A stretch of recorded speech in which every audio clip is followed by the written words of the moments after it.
नमस्कार, आप देख रहे हैं हरिभूमि टीवी और आज हम बात करेंगे अंतर्राष्ट्रीय राजनीति की, जहां अमेरिका और ईरान के बीच तनाव एक बार फिर सुर्खियों में है।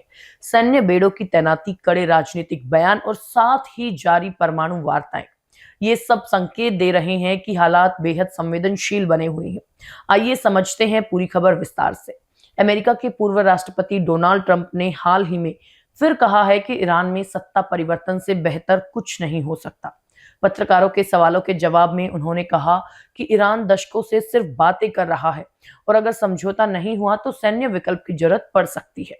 इसी बीच खबर है कि अमेरिका ने अपने सबसे आधुनिक विमान वाहक पोत को क्षेत्र की ओर भेजने का आदेश दिया। ये पोत कैरियर स्ट्राइक फोर्स के साथ तैनात होगा, जिसमें USS Abraham Lincoln carrier strike group और गाइडेड मिसाइल डिस्ट्रॉयर भी शामिल बताए जा रहे हैं।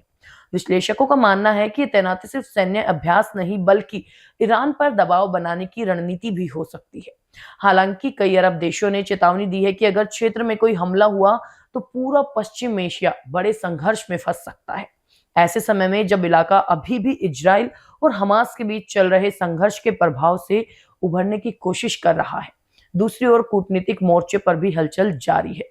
अमेरिका और ईरान मंगलवार को जिनेवा में अप्रत्यक्ष परमाणु वार्ता के दूसरे दौर में प्रवेश करेंगे। ईरान के उप विदेश मंत्री मजीद तख्त रवांची ने तेहरान में दिए एक इंटरव्यू में कहा कि समझौते तक पहुंचने के लिए अमेरिका को अपनी गंभीरता साबित करनी होगी और उन्होंने ये भी कहा कि ईरान ने 60% तक समृद्ध यूरेनियम को काफी हद तक निष्क्रिय करने की पेशकश की है, जो इस बात का संकेत है कि तेहरान समझौते के लिए तैयार है, बशर्ते प्रतिबंधों पर भी बातचीत हो।